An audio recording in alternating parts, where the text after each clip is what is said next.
Tiempo de entrevista en Radio Nacional.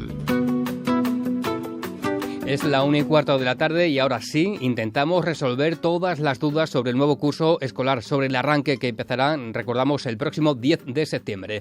Se quedan con José Antonio Lagar. Natural de Villalba de los Barros, Badajoz, nuestro invitado de hoy nació en 1980 y reside en Almendralejo desde 2010. Licenciado en Filología Hispánica por la Universidad de Extremadura, ha sido hasta 2019 director de la Editora Regional de Extremadura y coordinador del Plan de Fomento a la Lectura. Profesor de enseñanza secundaria en la modalidad de lengua castellana y literatura, en el año 2019 fue nombrado delegado provincial de Educación de Badajoz y desde hace unos meses, tras la jubilación de Rafael Rodríguez de la Cruz, es el nuevo secretario general de Educación. A él le ha tocado, tras la baja por maternidad de la consejera Esther Gutiérrez, estar al frente de uno de los inicios de curso más complicados de la historia democrática de nuestra región, seguramente. Ha sido colaborador en esta casa, con un espacio en Radio 5, y combina su compromiso político con la pasión por la literatura, el cine o el activismo LGTBI. Saludamos a Francisco Javier Amaya Flores. Buenas tardes. Muy buenas tardes, ¿qué tal? Usted decidió estudiar Almodóvar en su doctorado. ¿No tiene la sensación estas últimas semanas, preparando con su equipo la vuelta a las aulas en Extremadura, de estar viviendo al borde de un ataque de nervios? Bueno, es curiosa la metáfora.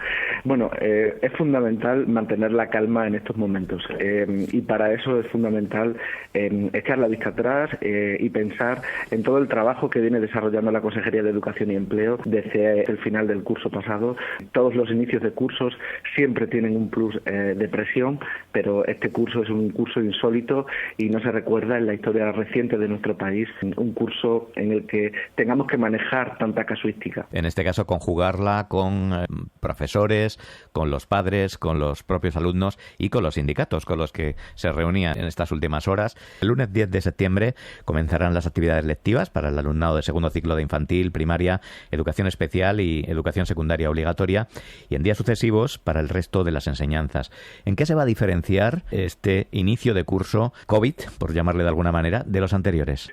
Se va a diferenciar en una organización escolar distinta, tanto en las entradas como en las salidas, como en los turnos de recreo, como en los agrupamientos o incluso en las herramientas que se van a utilizar para explicar las materias. Se tienen que adaptar los currículos, se tienen que adaptar las materias para recuperar lo que se ha perdido desde que se decretó el estado de alarma.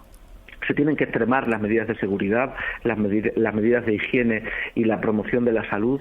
Todos nuestros niños y nuestras niñas han madurado en este periodo de confinamiento.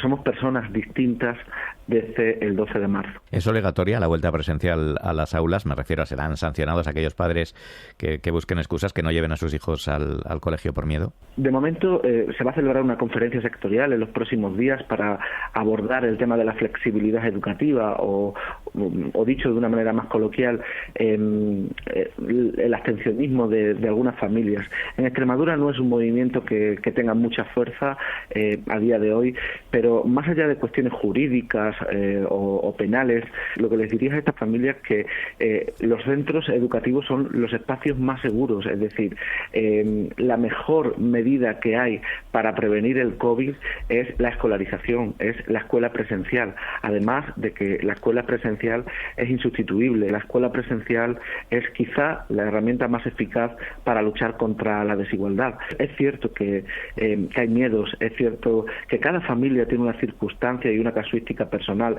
que va desde ser una persona de riesgo o el caso de los abuelos, pero también es cierto que nuestros centros educativos están listos para ser espacios seguros, para garantizar la presencialidad y, en definitiva, para comenzar el próximo día 10 del modo más normal o más ordinario posible. Convénzanos, ¿por qué es más seguro ir al colegio, ir a las aulas, que, por ejemplo, que los chicos salgan al ocio, ¿no? Los más pequeños, pues al parque infantil, los más grandes en sus reuniones con sus pandillas, etcétera, donde tampoco los controlamos, evidentemente, y no sabemos si se pueden contagiar o no? Le pongo, por ejemplo, el transporte.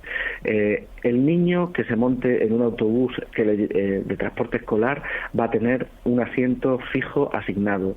La ventilación del transporte ha de cumplir la regulación exigida. Las ventanas estarán parcialmente abiertas. Habrá desinfección a la entrada y a la salida, de manos me refiero. Se desinfectará cada día el autobús, y si los niños son de distintas localidades, tendrán lugares distintos dentro del mismo autobús para que haya una mejor trazabilidad. Y como le pongo el ejemplo del transporte, le podría poner el ejemplo de cómo se va a funcionar en el aula, con una bajada de ratios o con un concepto, el de grupos estables de convivencia, donde ayer volvimos a bajar el número de alumnos en educación infantil, o le pongo, por ejemplo, la señalización que va a haber, o los distintos recreos, o el incremento de profesores para hacer más fácil la tarea educativa. ¿Cómo no van a ser los centros educativos espacios más seguros si todos los centros van a contar con alfombras desinfectantes, con señalización, con geles hidroalcohólicos, con mascarillas para todos los docentes y mascarillas para los alumnos que los necesiten, distintos tipos de mascarillas también en función de la sensibilidad de la persona que tiene que utilizarla? Se han tomado más medidas más férreas que en el resto de espacios públicos, o al menos las mismas. No van a poder superar los 18 alumnos en infantil, es decir, 18 como máximo por clase, y 20 en primaria. Y creo que en secundaria y bachillerato prácticamente la ratio también será de esos 20 alumnos por clase, ¿no? Sí, bueno, la ratio media en infantil en los centros urbanos, porque en los centros rurales es menor, la ratio media en los centros urbanos, con la medida acordada ayer en la sectorial con los sindicatos, va a estar en torno a 18. No quiero decir que no haya un grupo que tenga un poquito más, pero esa va a ser la ratio media. Grupos estables de convivencia de primero de primaria a cuarto de primaria, donde la ratio también estará en los mismos números, aunque pueda haber algún centro donde haya limitación de espacio en donde esto no se pueda conseguir. De quinto de primaria a cuarto de eso vamos a tener grupos de 20 alumnos por la separación de 1,5 metros de distancia interpersonal entre cada uno de ellos, y en el caso de bachillerato y formación profesional también fundamentalmente por esta limitación de espacio que es real y que no podemos inventar, 1 metro mínimo de distancia y el uso de la mascarilla, que será obligatorio desde los 6 años.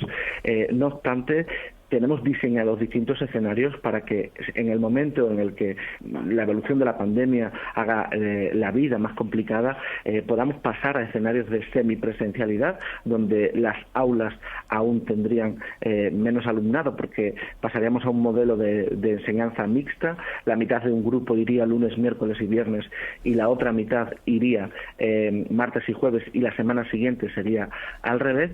E incluso tenemos diseñado un escenario de confinamiento parcial si tenemos que cerrar algún aula por un caso positivo en alguno de los grupos, o confinamiento total si es Sanidad la que nos dice que tenemos que cerrar un centro porque hay un índice de contagio elevado. ¿Cómo se actúa cuando se detecta un positivo? Sí, cuando se detecta un sospechoso, el niño tiene que salir del aula, irá a una habitación perfectamente ventilada con mascarilla FFP2 e irá acompañado de un docente que también tendrá el mismo tipo de mascarilla. Se llamará a la familia, se llamará a salud pública, se llamará por teléfono a inspección, el niño irá a su casa. En el caso de que fuera un caso muy grave, se llamaría al 112. Cuando el caso es positivo, Salud Pública informará a la inspección educativa de que ha habido un caso positivo.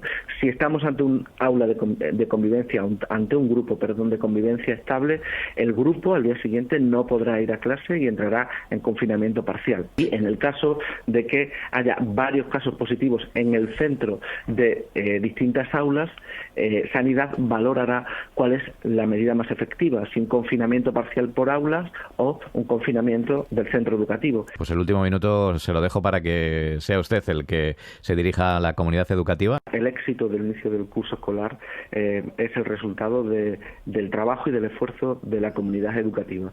Desde los equipos directivos y desde los profesores que se han incorporado sabiendo que es el momento de volver a la presencialidad, hasta del esfuerzo de los niños que necesitan recuperar su hábitat educativo, pasando por las familias que necesitan conciliar. No quiero ser ingenuo, no podemos dar todas las certidumbres, pero sí podemos ofrecer organización, podemos ofrecer seguridad, podemos ofrecer respuestas y también podemos ofrecer capacidad de reacción ante cualquier cuestión sobrevenida que puedan surgir.